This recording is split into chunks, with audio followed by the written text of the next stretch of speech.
Ce journal vous est offert par le FPI, Fonds des promotions de l'industrie, votre partenaire privilégié pour la réussite de vos projets.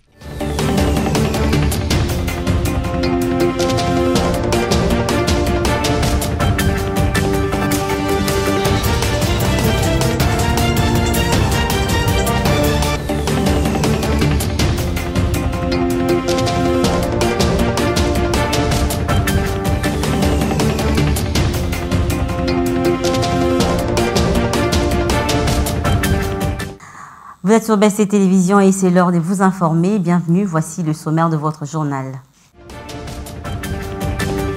42 millions de dollars de taxes des stationnements des taxis motos se sont volatilisés. Vous suivrez dans ce journal la voix des conducteurs qui veulent des éclaircissements de la part de l'ancien gouvernement provincial.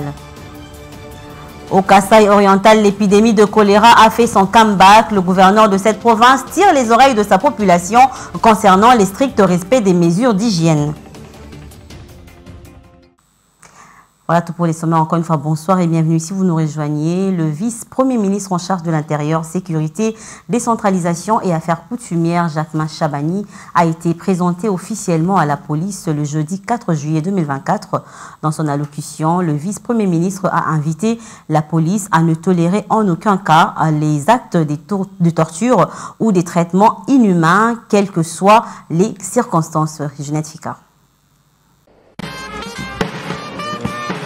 Une ambiance hautement sécuritaire a eu lieu pour sa présentation à la police. Le patron de la sécurité, Jacquemain Chabani, a, au cours de cette cérémonie officielle de prise d'armes au commissariat général de la police, salué le travail de forces de l'ordre et souligné l'importance de la sécurité pour le développement du pays. À l'en croire, il s'engage à défendre les intérêts de la police nationale congolaise, notamment en améliorant la qualité de la rémunération. La police nationale congolaise, en plein processus de sa réforme, est aujourd'hui motivée par l'impérieuse nécessité de devenir une police républicaine et professionnelle, au service de la nation, pour asseoir la démocratie et l'état de droit que prône le chef de l'État. Ainsi, mon mandat mettra un accent sur l'assainissement et la maîtrise des effectifs de la police nationale congolaise à travers un processus d'identification normal et adéquat. Vous conviendrez avec moi que la police nationale congolaise ne saura remplir ses missions si la discipline n'est pas de mise au sein des unités qui la composent. Cette discipline devra être accompagnée par le respect de la voie hiérarchique afin de permettre la bonne exécution des ordres reçus. Il sied de souligner que cette cérémonie de prise d'armes était également destinée au ministre d'État, ministre de la Justice Constant Moutamba, à la vice-ministre de l'Intérieur, Eugénie Tchela, ainsi qu'au vice-ministre aux Affaires coutumières, Jean-Baptiste Mwami, qui ont marqué également leur présence. Et puis la ministre d'État en charge des Affaires étrangères, coopération internationale et francophonie, Thérèse Kaikwamba, a reçu le 4 juillet dans son cabinet de travail son homologue Tété Antonio, ministre des Relations extérieures de l'Angola. Le renforcement de la coopération bilatérale entre les deux pays était au centre de leurs échanges. Suivez. Venu par le Bichingo Bila, une délégation l'attendait déjà pour le conduire au bureau de la ministre des Affaires étrangères. Tété Antonio, ministre des Relations extérieures de l'Angola. Sa visite n'a pas été que pour la courtoisie, mais la présence du chef de la diplomatie angolaise en République démocratique du Congo est une occasion de passer en revue la relation bilatérale qui implique les accords signés par les deux pays visant le développement et la pacification de la RDC. C'est aussi une démarche qui vient conforter le partenariat entre les deux nations, notamment dans le domaine de la sécurité où l'Angola joue un rôle crucial dans la médiation entre la RDC et le Rwanda en conflit, privilégiant des affaires pacifiques pour parvenir à la désescalade de la crise sécuritaire qui mutile l'Est de la RDC. Au sortir de cette audience, le chef de la diplomatie angolaise n'a pas manqué des mots. Il fallait bien que je vienne ici pour lui rendre visite d'abord, la féliciter pour cette nomination. Et nous avons passé en revue les accords que nous avons signés entre nos pays, les projets qui existent, le mécanisme que nous avons créé pour renforcer notre coopération. Et comme il s'agit de la première rencontre, donc nous aurons sans doute l'occasion d'entrer dans beaucoup plus de détails en ce qui concerne et les questions à l'ordre du jour, les instruments juridiques que nous avons signés et le mécanisme que nous avons créé.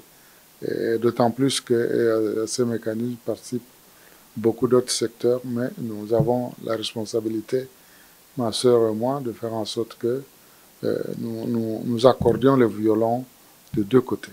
Engager le front diplomatique pour mettre fin aux hostilités dans la partie orientale du pays est un message fort que Thérèse Kaikwamba a envoyé non seulement aux agresseurs de la République démocratique du Congo, mais aussi à la communauté internationale. L'actualité, c'est aussi que le représentant résident du Fonds monétaire international en République démocratique du Congo, Gabriel Leost, a félicité les autorités congolaises car c'est pour la première fois dans l'histoire que ce pays achève le programme économique soutenu par la facilité élargie de crédit FMI. Et c'était à l'occasion de sa rencontre avec le ministre des Finances. On l'écoute. C'était l'occasion effectivement à travers lui de féliciter l'ensemble des autorités de la RDC, puisqu'effectivement hier, 3 juillet, s'est tenu le conseil d'administration du Fonds monétaire international qui a validé la 6e et dernière revue du programme économique soutenu par la facilité élargie de crédit du Fonds monétaire international. C'est un moment quand même important, on peut même dire historique, puisque c'est pour la première fois de l'histoire de la République démocratique du Congo qu'un tel programme va jusqu'à sa fin, c'est-à-dire que l'ensemble des revues ont pu être conclues. Au-delà de ce message et de ces félicitations, ça a aussi été l'occasion pour le ministre de montrer sa détermination à mettre en œuvre, à participer à la mise en œuvre des priorités du 2e mandat du président de la République, des priorités du nouveau gouvernement. Et dans le reste de l'actualité, en bref et en images, Gloria Senga, cadre du parti politique Envol, est désormais libre, relâchée le 4 juillet après plusieurs jours de détention au cachot de l'Agence nationale des renseignements ANER. C'est sa famille politique qui a répondu la nouvelle. Pour rappel, Gloria Senga avait été arrêtée le 17 mai dernier à Kinshasa lors d'une manifestation sur la place publique avec quelques-uns de ses camarades du parti dans le cadre d'une campagne dénommée Tolembi Passi, dont elle était l'initiatrice dans le but de dénoncer les difficultés auxquelles font face la population congolaise. Et je le disais en titre que les accusations portées contre le gouvernement de Jean-Tini Ngobila par le président de l'Association nationale des initiateurs et propriétaires des taxis-motos du Congo, Zico Mukanga, pour avoir détourné plus de 42 millions de dollars américains de la taxe de stationnement des taxis-motos ont fait susciter plusieurs réactions. Certains conducteurs des motos restent sceptiques concernant la légitimité de Zico Mukanga pour parler en leur nom. Isaac Bopima. Zico Mukanga, président de l'Association nationale des initiateurs et propriétaires de taxis-motos du Congo, est au cœur d'une révélation fracassante qui secoue la ville de Kinshasa. Lors de sa récente sortie médiatique, ses défenseurs des motocyclistes a laissé entendre ce qui suit. Ce qu'on dit 500 francs par jour, on multiplie par 200 000 wewa. Ce qu'on dit 500 francs multiplié par 200 000 wewa, 100 millions de francs congolais par jour. 100 millions de francs congolais, ce qu'on petit calcul depuis 40 000 dollars par jour. 40 000 dollars, ce qu'on multiplie par mois, 1 million 200. Ce qu'on dit 4 ans, où le ministre professeur la ville a détourné plus de 42 millions. Un geste courageux qui mérite des éloges à l'égard de son auteur, mais en lieu et place de cela, certains conducteurs de taxi-moto disent ne pas reconnaître la légitimité de Zico Mukanga. Motobozo Bengaye, soi-disant président Zico Wanabu Yabamonta. Élection Salema Wapito Vota était. C'est un jeune courageux. À la mouke bon matin, à l'obi que non, a créé moi bon boué. Abandaka ngo ke bakangi moi monta, aye moi ko pesa moi maboko lwa lisungi. ti koumela mwana lisungi wana komi benga président to vota été. La question de savoir si les recettes des taxes de stationnement de la ville de Kinshasa prenaient quelle direction demeurait, avant cette révélation, comme une question à 1000 points dont personne ne voulait répondre. La population cherche donc à voir clair sur cette affaire. Les tracasseries routières se font remarquer à présent sur toutes les artères principales et grandes agglomérations de la ville de Kinshasa. Les conducteurs des taxis motos estiment être les plus exposés à toutes ces tracasseries routières créées par les agents de la police des circulations routières et ceux du ministère provincial de transport. Réagissant quant à ces conducteurs de motos ont lancé leur cri d'alarme au micro d'Isaac Popima et Abel Kassongo. Le même place. Bagent transport bazo fout sa quittance les mêmes places jeep ya la police ya commissariat provincial les heures au kangaba moto na mauvais stationnement donc to comprendre le phénomène en côté l'état est moko a fouti sur autorisation à stationnement l'état est moko a yesu ko kangaba moto bo stationner mabe to comprendre vraiment phénomène en côté so tali tracasseries à partout aux a même na jeton wana ya quittance aux hommes agent transport. Tout ça na fiche ya identification, tout ça na fiche ya autorisation de circulation. Le même fiche ya identification et bazo identifier pas passer autorisation de circulation. Mais au moins na entité locale de transport va séparer yango ba komisa yango deux fiches. Oka oyo $20, oyo $20, $40 na noka ya deux fiches wana. $40. OK wana na plaque $32. Donc, tous les foot à local à peu près $72. Mais en plus de cela, vous avez la peine à un kangi ou l'issous. Non, c'est correct. Oyo, les quittance, il y a 500 francs, il y a un niveau, il y a l'État. Oyo, les années, c'est qu'il y a un compte à l'État. Mais tu as raté ce que tu as un compte à l'État, tu as un poche à battre. Mais je ne crois pas que tu as un compte à l'État. Parce que si tu as un compte à l'État, tu as tout un privilège, mon coboye, tout à l'heure, kimia, la musala, tout ça.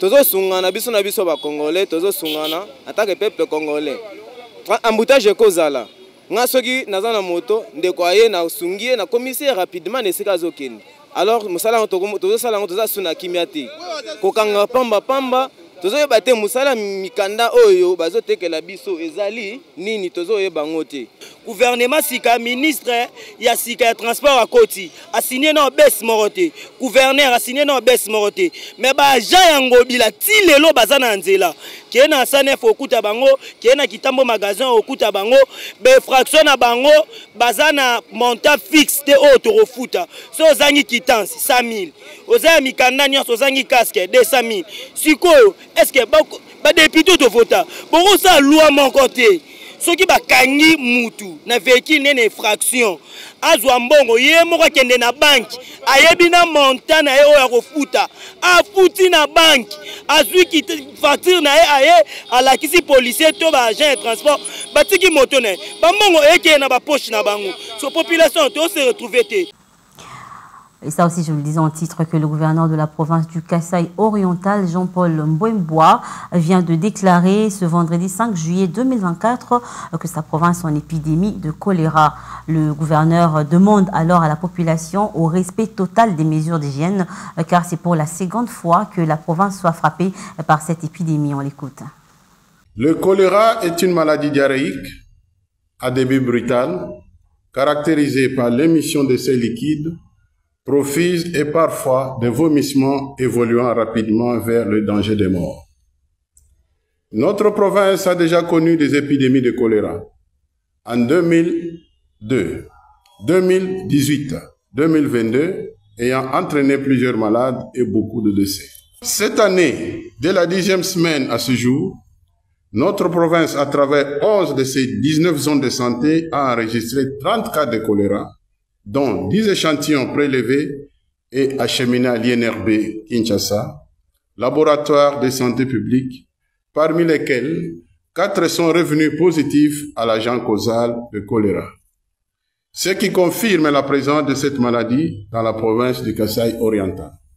Ainsi, au vu de ces résultats, je déclare la province du Kasaï oriental en épidémie de choléra. J'appelle notre population au respect sans relâche des mesures d'hygiène, notamment le lavage des mains au savon et ou à la cendre, la couverture des aliments, et la rassure que nos équipes techniques, accompagnées de nos partenaires en santé, sont déjà à pied d'œuvre pour maîtriser cette épidémie. Que Dieu protège notre population. Et on quitte Kinshasa pour le Congo central. Dans cette province, les travaux de construction du marché central de Lukala ont débuté. C'est le vice-gouverneur de cette province, Prosper Ntela, qui a procédé au lancement de ces travaux en présence de plusieurs autorités locales, mais aussi la population de Lukala. Junette Fika. Le marché central de Lukala est en train d'être construit. À peine entré en fonction, le gouverneur du Congo central, Grace Kwanga, cherche déjà à marquer son quinquennat par la réalisation des actions. Le lancement des travaux de construction de ces marchés a été fait par son vice-gouverneur Prosper Ntela, accompagné de plusieurs autorités locales. Selon le représentant de la société qui va exécuter ces travaux, ils dureront 3 mois. Nous allons construire 5 pavillons. 4 pavillons de 27 mètres de longueur sur 9 mètres 60 de largeur avec 70 assises chacun. Un pavillon de 20 mètres de longueur sur 12 mètres de largeur avec 48 assises. Au total, nous aurons à construire 5 pavillons avec 336 assises. Nous allons modifier et finir le bâtiment administratif. Cette initiative est le fruit de la signature du cahier de charges entre la province du Congo central et l'entreprise cimenterie de Lukala. Ça y est, le vice-gouverneur a procédé à la pose de la première pierre. Que les travaux commencent. Rendez-vous dans 3 mois. Direction le Royaume-Uni où le Parti travailliste a remporté une victoire sans appel aux élections législatives, mettant ainsi fin à 14 ans de pouvoir conservateur et ouvrant les portes des Downing Street à leur chef Keir Starmer. Africa News. Le Parti travailliste a remporté les élections législatives au Royaume-Uni et formera le nouveau gouvernement du pays. Les premiers résultats montrent que la formation politique a obtenu la majorité au Parlement avec un nombre impressionnant de 326 sièges. Oui, nous avons réussi. Vous avez fait campagne pour ça, vous vous êtes battu pour ça, vous avez voté pour ça et maintenant, le moment est arrivé et le changement commence maintenant. Le chef du parti conservateur et Premier ministre sortant Rishi Sunak a reconnu sa défaite lors d'un discours de concession devant son électorat. Le Parti travailliste a remporté ces élections législatives et j'ai appelé le leader du parti pour le féliciter pour sa victoire. Aujourd'hui, le pouvoir va changer de main de manière pacifique et ordonnée avec la bonne volonté de toutes les parties. Le peuple britannique a rendu ce soir un verdict qui donne à réfléchir. Il y a beaucoup à apprendre et à réfléchir et j'assume la responsabilité de cette défaite. Les électeurs britanniques ont décidé jeudi que les travaillistes reviendraient au pouvoir après 14 ans d'opposition. Réunion à Kinshasa pour prendre un mot de sport avant de boucler ce journal. La Confédération africaine de football a procédé les jeudis 4 juillet au tirage au sort des éliminatoires de la prochaine Coupe d'Afrique des Nations. La République démocratique du Congo, pensionnaire du chapeau 1, affrontera la Tanzanie, la Guinée et l'Éthiopie pour tenter de s'offrir un ticket pour le Maroc. Isaac Popima. Placé dans le pot 1 de nations le mieux classé selon la Confédération africaine de football, la République démocratique du Congo a hérité du groupe H des éliminatoires de la Coupe d'Afrique des Nations Maroc 2025 à l'issue du tirage au sort effectué le jeudi 4 juillet 2024 à Johannesburg en Afrique du Sud. Dans ce groupe H, les Léopards retrouvent non seulement la Guinée qu'elle venait d'affronter en quart de finale de la dernière CAN en Côte d'Ivoire où il s'était imposé par 3-1, mais aussi la Tanzanie qui a partagé les points avec la République démocratique du Congo à la même CAN. Le groupe H, nous avons la République démocratique du Congo, aussi connue comme le Léopard, et vont joindre le Guinée, la Tanzanie ainsi que l'Éthiopie en H. Le Congo sont gagnants 2 fois de cette compétition. Ils sont arrivés à la 4e position en Côte d'Ivoire. Le tirage a concerné 48 nations réparties en 12 groupes de 4. Après différentes confrontations, seules 24 nations seront qualifiées pour l'épreuve finale en terre marocaine en 2025. Soulignons par ailleurs que c'est pour la 2e fois que le pays de Mohamed VI organise le tournoi. La première fois, c'était en 1988. Cette 35e édition se déroulera du 21 décembre 2025 au 18 janvier 2026. Mais un coup du sorcier. Voilà tout pour ce soir, mais avant de nous quitter, voici le rappel des menus. 42 millions de dollars de taxes des stationnements des taxis motos se sont volatilisés. Vous avez suivi dans ce journal la voix des conducteurs qui veulent des éclaircissements de la part de l'ancien gouvernement provincial. Au Kasaï oriental, l'épidémie de choléra a fait son comeback. Le gouverneur de cette province tire les oreilles de sa population concernant les stricts respects des mesures barrières. C'était là l'essentiel de l'actualité, madame, monsieur. Merci à vous de nous avoir suivis. Restez branchés au programme de BES Télévision tout en passant un très bon week-end. Au revoir et à la prochaine.